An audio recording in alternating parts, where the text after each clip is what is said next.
This time on GeekPod Blue. I was totally going to start singing, "Let's talk about Treks, baby." But then I realized no one would think I was talking about Star Trek. They'd be thinking of Treks the nightclub. And I'm here to talk about Star Trek. I'm not recording Jack's favorite episode. Warning, station is now code blue.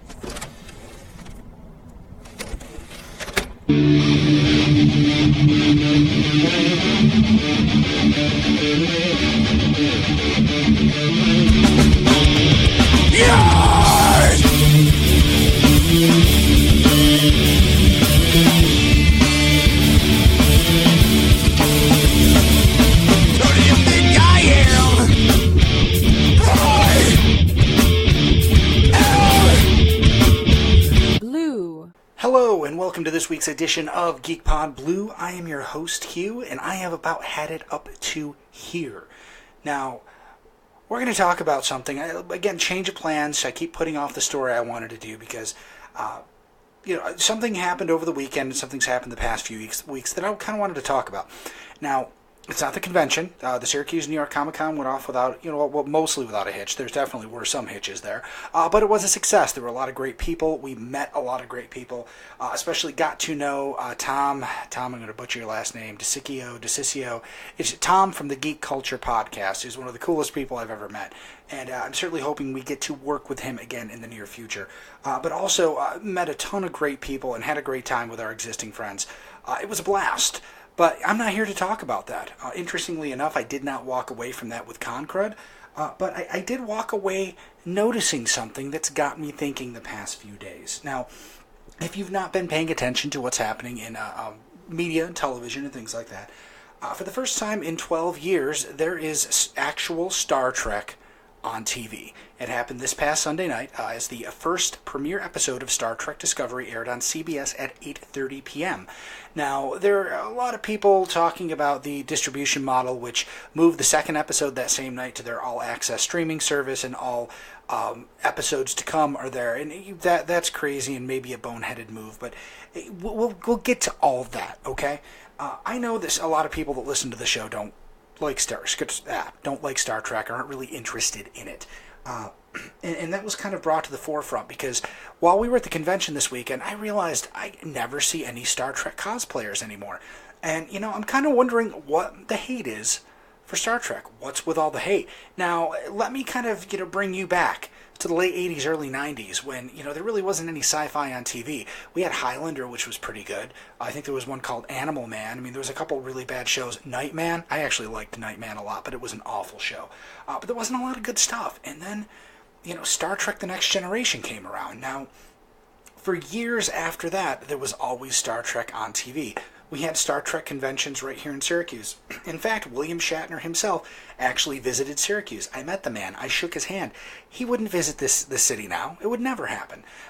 And I'm kind of wondering, when did all of the geeks start hating on Star Trek? Now, I look back, Star Trek was one of the very earlier series, TV-wise.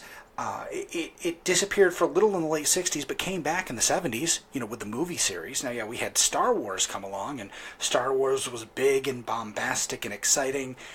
But if you look at pound for pound how much of it there has been out there, there's been a lot more Star Trek out there than Star Wars.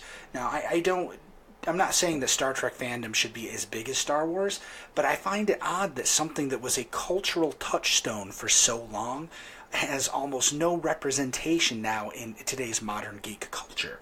Now, there are a lot of people who say, oh, well, I liked the Star Trek movies. Even people that don't like Star Trek liked the new J.J. Abrams-verse movies. Just because they're fun and they're filled with action and bright colors and pretty actors. They certainly lack the heart that Star Trek has, and I'm going to touch back on that when we start talking about Discovery. But I'd like people to actually, write in, next week. Let me know what's your perception of this and why do you think it's like this? I feel like there should at least be some Klingons or some Starfleet officers or something like that. It's something that is such a big deal, so severely underrepresented in fandom. It just boggles my mind. Now, I don't want this to get into a Star Wars is better than Star Trek is better than Doctor Who or anything like that. They're all great, and they all deserve to be part of our culture. But I look at, it took Doctor Who coming back in 2005 with a revamped and re-energized show to suddenly become cool. And I'll tell you, I never actually thought it would be cool to watch Doctor Who. It's such a strange time we live in. But you know, Star Trek was always kind of there. It was always kind of popular. It was popular enough to be in syndication. It was shown on just about every single TV station you can imagine has had Star Trek on at one point or another.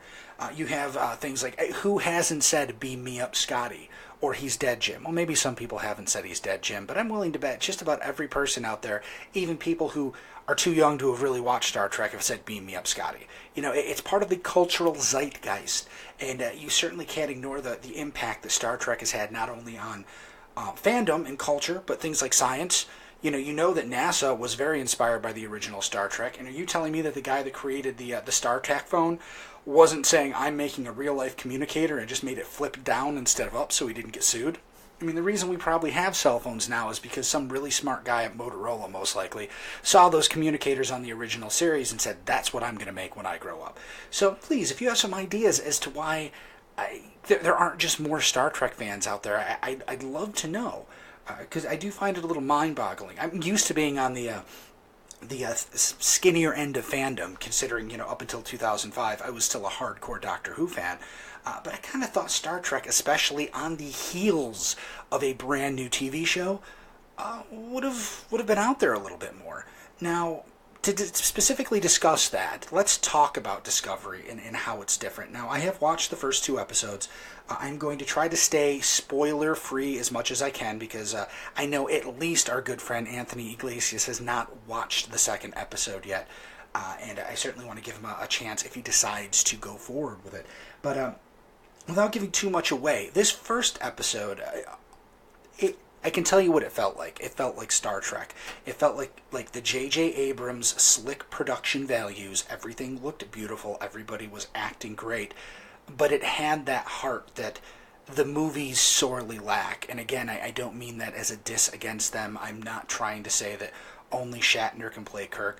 But those movies definitely are lacking that seed of what made Star Trek appeal to so many people. And maybe it's because, I kind of feel like in the Star Trek movies, we don't see the optimism. I mean, everybody's optimistic and in a good mood, but it's all about battles and wars, and, it's about that 2 hours having a conflict and resolving it. Now, that's not to say that Discovery doesn't have a conflict, but Discovery is the first 2 episodes in 15 episodes of TV. They don't have to cram all of that action and all of the conflict they're going to have into one episode. There's time for personal moments, and there's time to show that optimism that, this is a better world, and we're looking towards making a better world. And I think that the main characters in the show certainly touch on that with themes of hope and being bigger than yourself and not losing your humanity. It certainly felt to me like more like classic Star Trek than anything I've seen out of Paramount in a very long time. Now, if we're going to talk, back to production values, it looked great. I mean, holy cow. Star Trek has never looked better, not even on the silver screen. And I'll put that out there. I know the movies have a larger budget, but the TV series, at least for these first 2 episodes, the budget was fantastic. There's been a lot of complaints about the Klingons. The Klingons have had a redesign. They look very different. And I was actually having a chat with on Anthony's Facebook page, oddly enough. Anthony, I'm going to talk about the chat that we had there. Well, it wasn't him. It was somebody that commented on, said that they were upset about the redesign.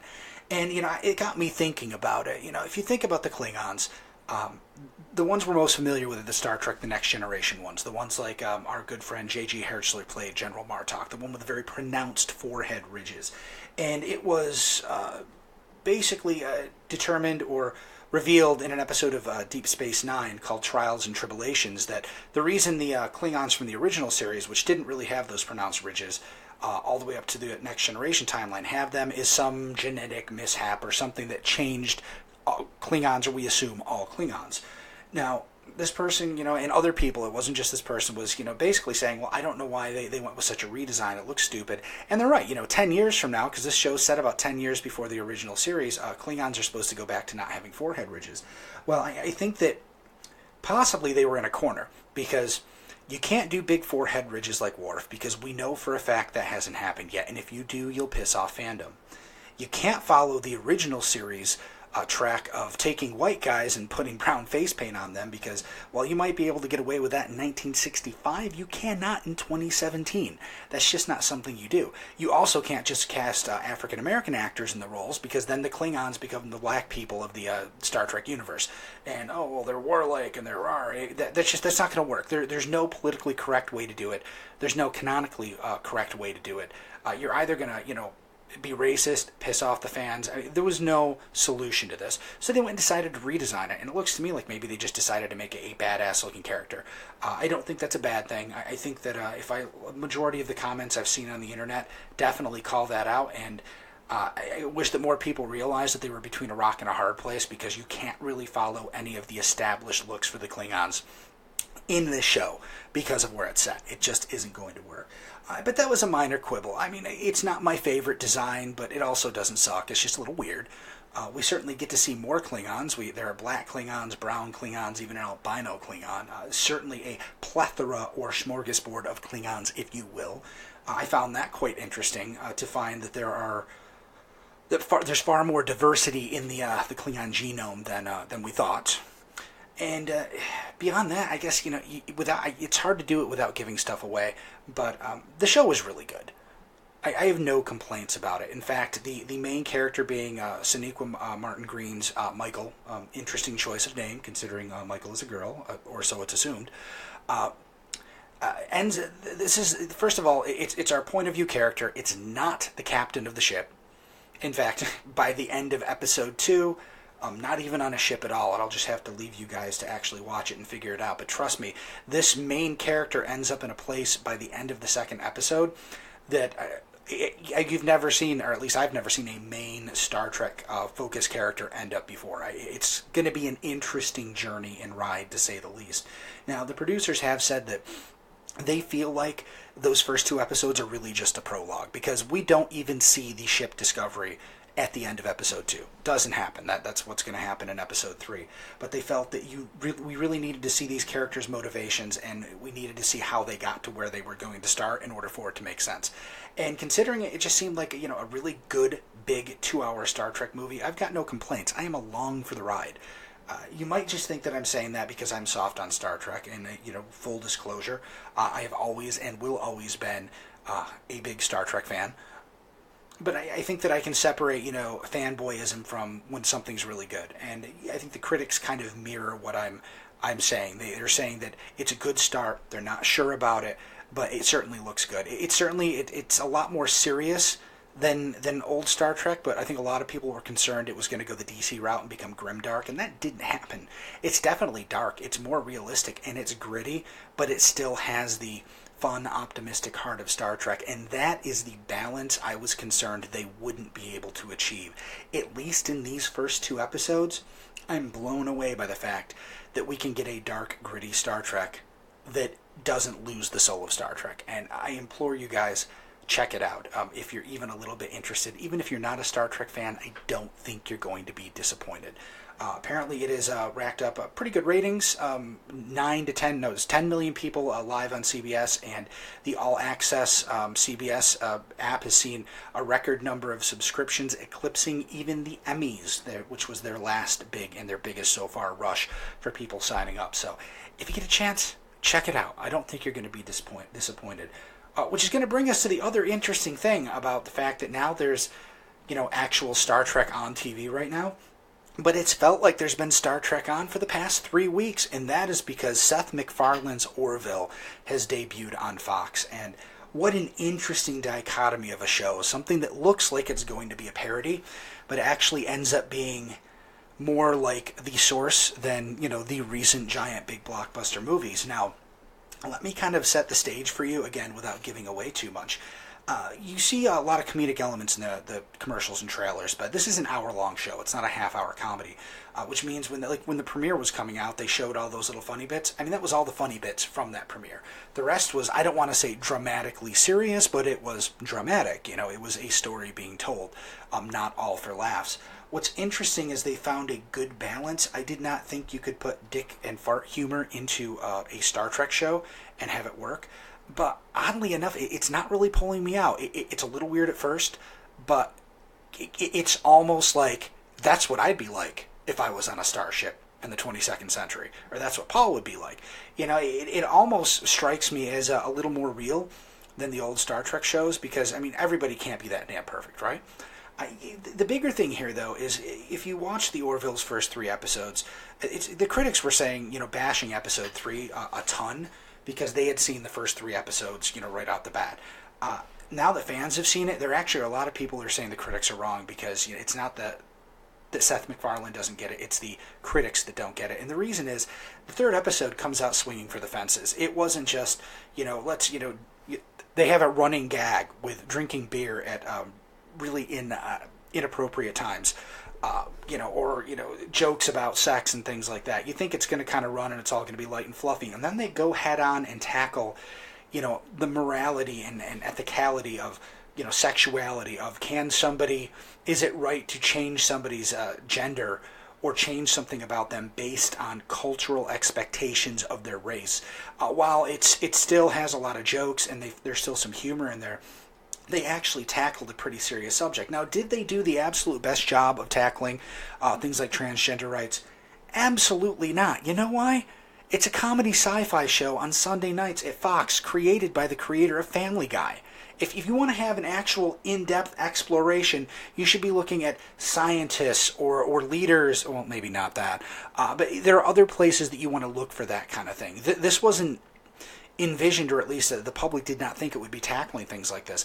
But they're doing it. You know why? Because Gene Roddenberry did it. Because the original and all of the Star Trek spin-offs tackled difficult subjects. They tackled them in a very vanilla way. It was never, too serious. It wasn't going to change the world.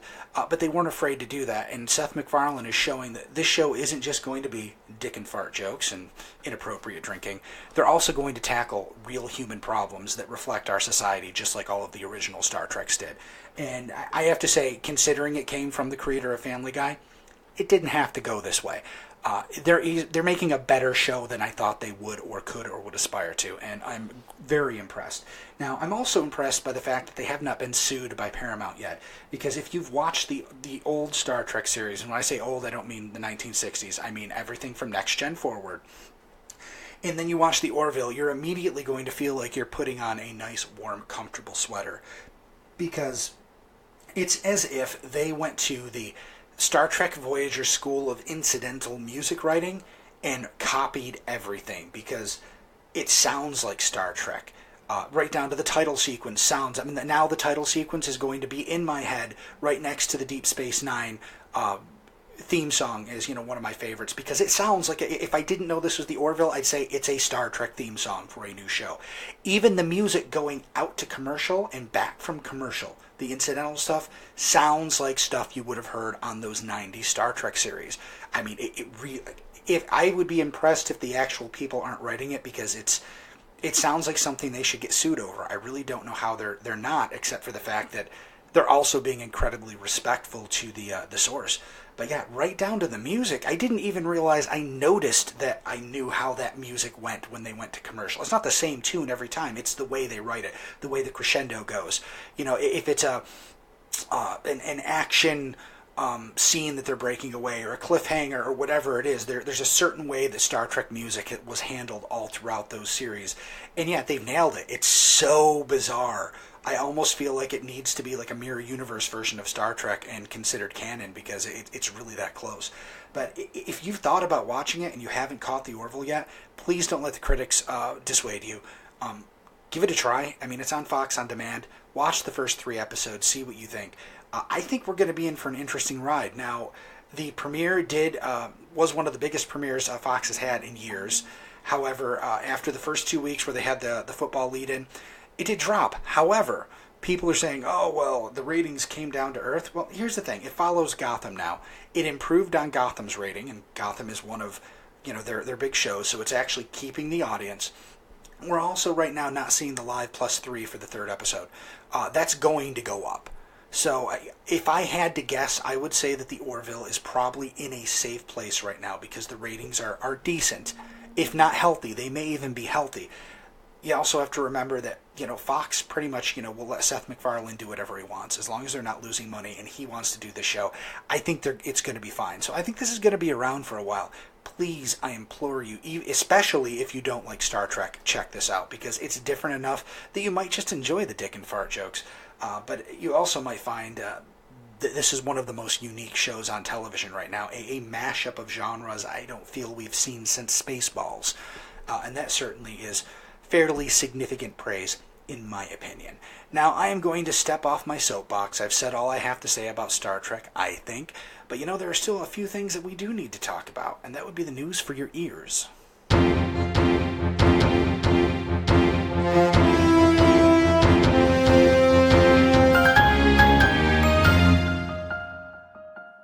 And that brings us to this week's news, and there is a ton of stuff going on this week.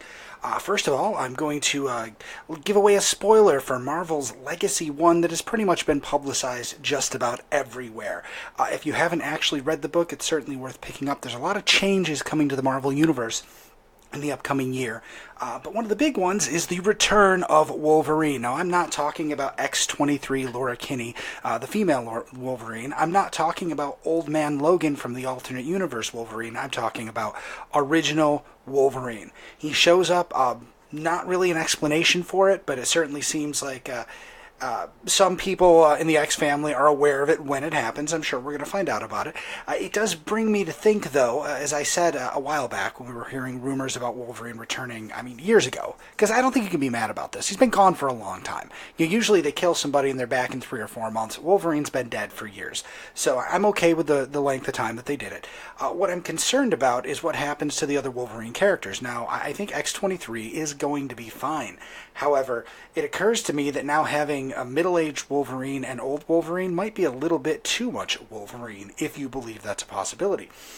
Now, if you're reading Old Man Logan, currently he is embroiled in a battle with the Hulk clan, or Hulk family, whatever you want to call it, from his universe. They found a way to cross over.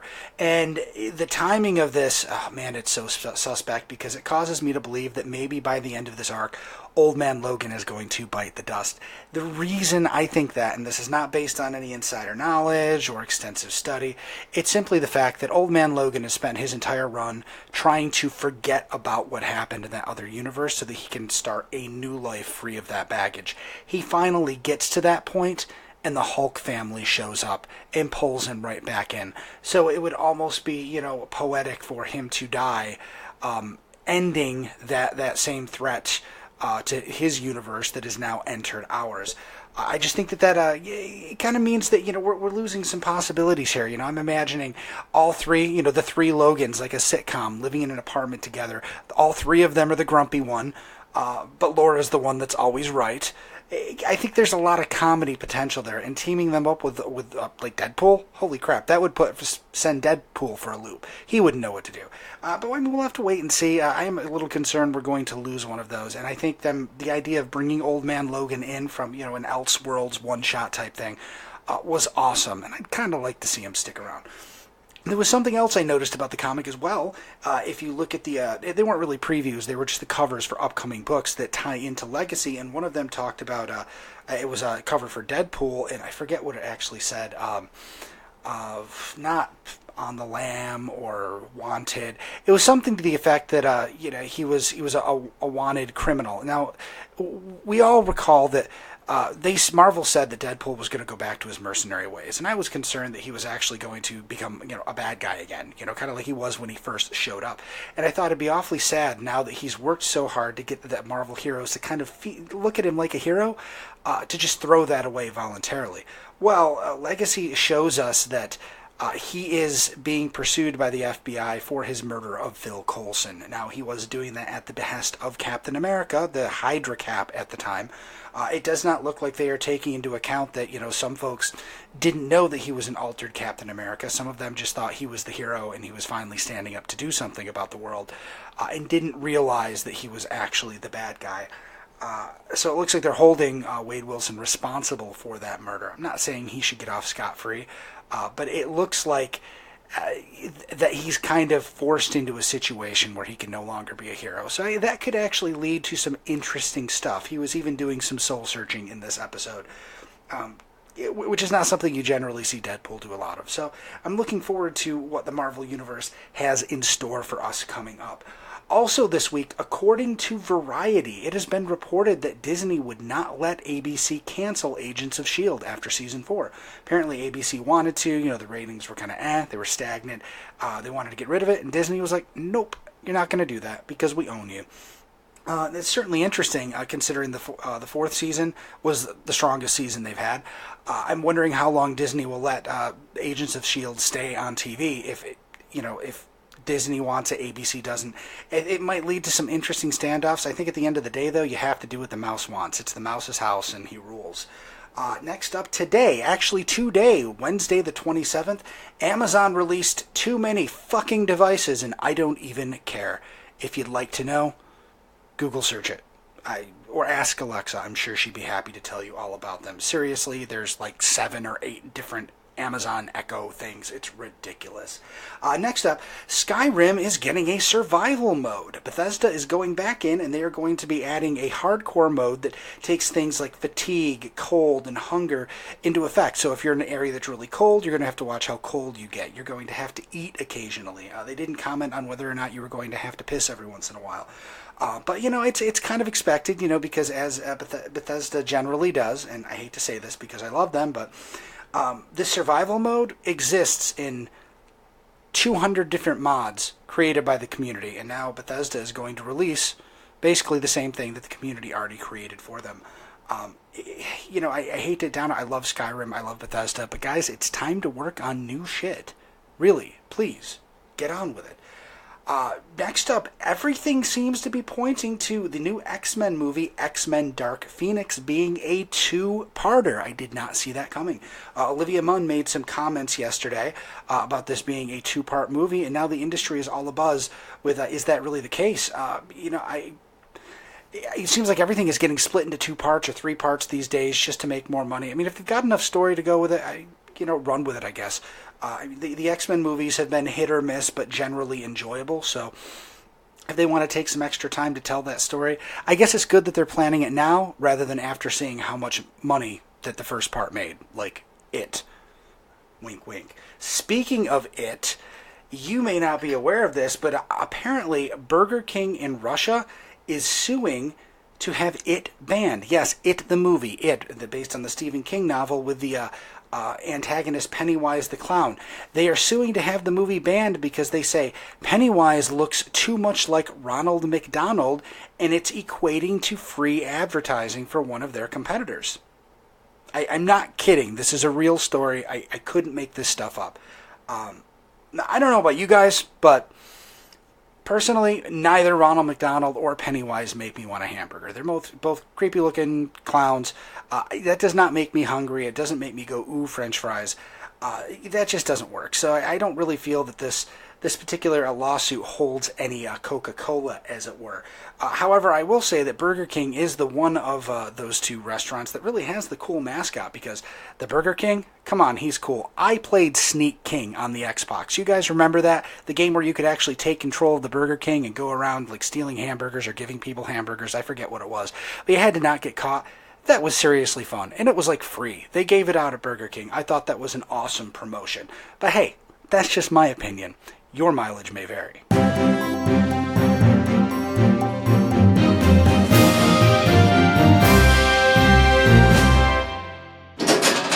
And that means it is time for the letter segment. We got just a couple letters this week.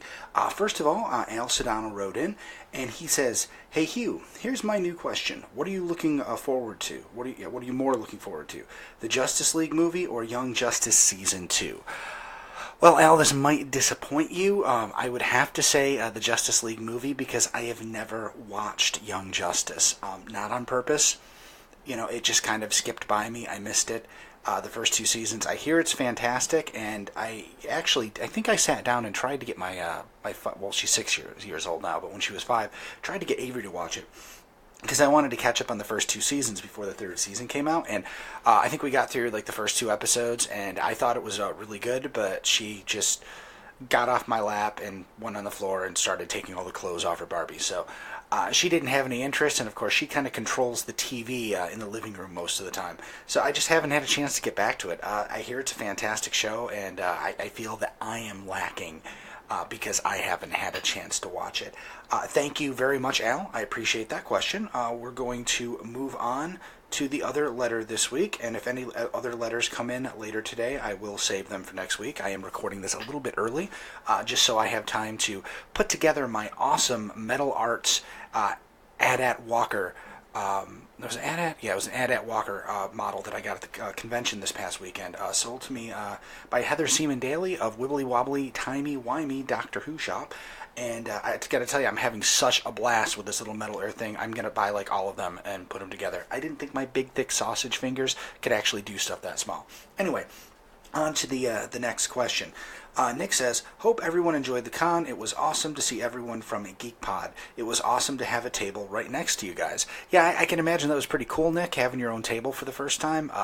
The first time we had a table at something, it was really the first time. We never went to anything and didn't have a table, but it was still pretty cool to have a table, because I've been on the other side of the table at conventions, so it was pretty sweet.